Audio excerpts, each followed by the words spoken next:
absolute power, and the price it demands. They say absolute power corrupts absolutely. But what happens when the one who holds that power is a god? High above the mortal world, on the peak of Mount Olympus, stands a throne not built from stone or gold, but forged from lightning, clouds, and divine will. It is here that he rules, Zeus, the god whose very name became a symbol of thunder, of justice, of supreme command. But the tale of Zeus, like the bolts he hurls from the heavens, is anything but simple. It's a storm of contradiction. Love and punishment, protection and domination, justice and raw power. Forever colliding in the figure of one mighty god. Tonight, we peel back the clouds that shroud Olympus.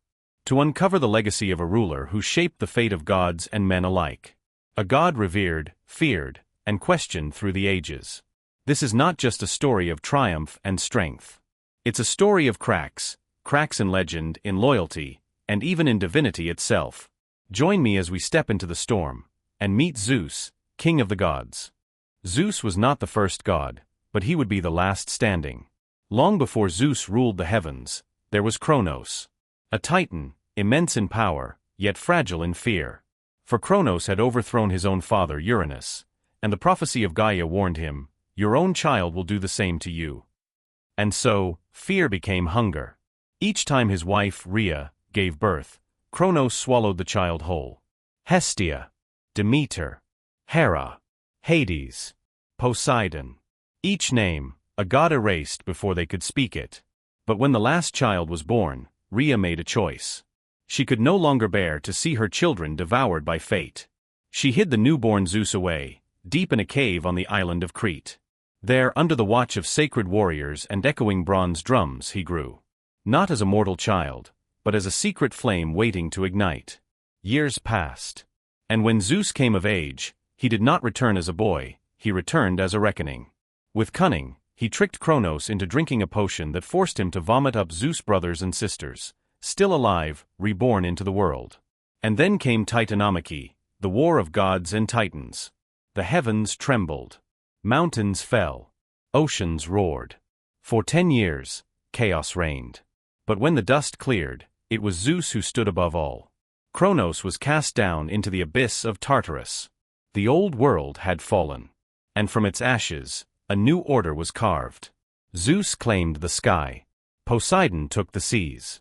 Hades ruled the underworld. And Olympus, majestic, immortal, rose to crown their reign. Thus, Zeus became the first king of the new gods. But let it be known, the throne of heaven is not made of marble. It is made of choices, betrayal, and storms yet to come. Because even gods are not free from fate. Zeus and the price of desire. Open any book on Greek mythology, and you'll find one name, again and again, in every great love story, every divine entanglement. Zeus. With Métis, he fathered Athena, born fully armored from his forehead. With Leto, he sired Apollo and Artemis, twin deities of light and hunt. With Maia, came Hermes, the cunning messenger god. With Semele, a mortal, he fathered Dionysus, god of wine and madness. To seduce Europa, he transformed into a white bull and carried her to Crete. To be with Io, he became a cloud, but doomed her to endless torment at Hera's hands. To reach Leda, he turned into a swan. And the list goes on, goddesses, nymphs, and mortal women, each union birthing not just gods but chaos. Because behind every conquest stood Hera, Zeus' queen. Not just the goddess of marriage, but of vengeance. She hunted down his lovers. Cursed their children. Heracles, son of Zeus and Alcmene, was hounded from birth. Semele, tricked by Hera into asking Zeus to reveal his true form, was incinerated by divine fire. Some scholars say these tales are metaphors, reflections of a world where absolute power was male, and gods were merely magnified men, driven not by justice or virtue, but by desire and domination. So we must ask, did Zeus love? Or did he conquer, turning the world into a garden of temptations to be plucked at will?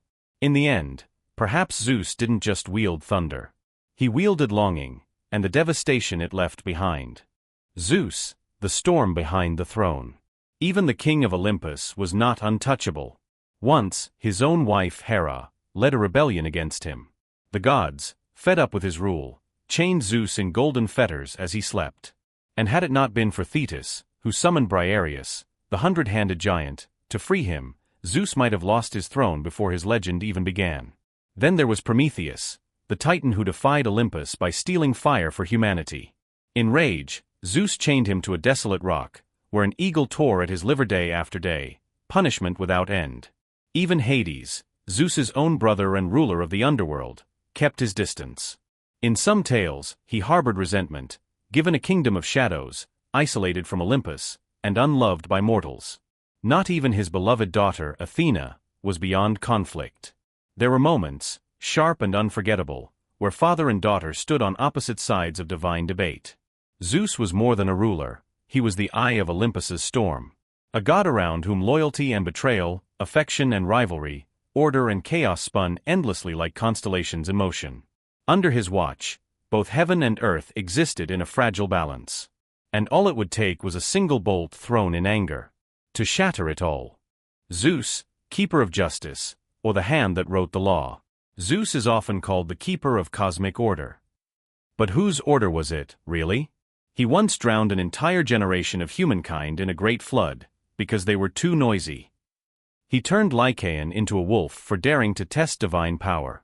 He allowed Pandora to open her fateful jar, unleashing pain and sorrow into the world, then locked hope at the very bottom. On one hand, Zeus stands for Themis, divine justice, cosmic balance. On the other, he embodies impulse, harsh, absolute, and often merciless. So what was he? A symbol of fairness? Or simply the one who wrote the rules to preserve his throne? In ancient Greek society, where politics, patriarchy, and fate entwined, Zeus wasn't just a god, he was a mirror. A reflection of the world's complexity. Of the tension between power and virtue, law and chaos. He was not perfect. But perhaps that's what made him unforgettable. Not because he stood above all others, but because he stood at the center, where fear, awe, and order collide. In Greek mythology, the gods bore the shape and the flaws of humans. They loved, hated, made mistakes, and sought redemption, just like us. But in Zeus, we see something more. A supreme ruler walking a fragile line between duty and desire. He brought order, yet often unleashed chaos. He protected, but also destroyed. He upheld the law, yet broke it when it served his will. That's why Zeus is not merely a god. He is a living symbol of ancient Greek society itself. A place where glory and tragedy coexisted. Where people believed in sacred order, but also knew that every power must be questioned. Thank you for joining me in this journey through the storm and myth of Zeus, the god of thunder, and the echo of unanswered questions. If you found this story compelling, don't forget to like, comment, and subscribe to continue exploring the world of Greek mythology, where every god reveals a truth about the human soul. Would you like the next story to be about Hera, the goddess of marriage, or Prometheus, the rebel who challenged the gods? Let me know in the comments below.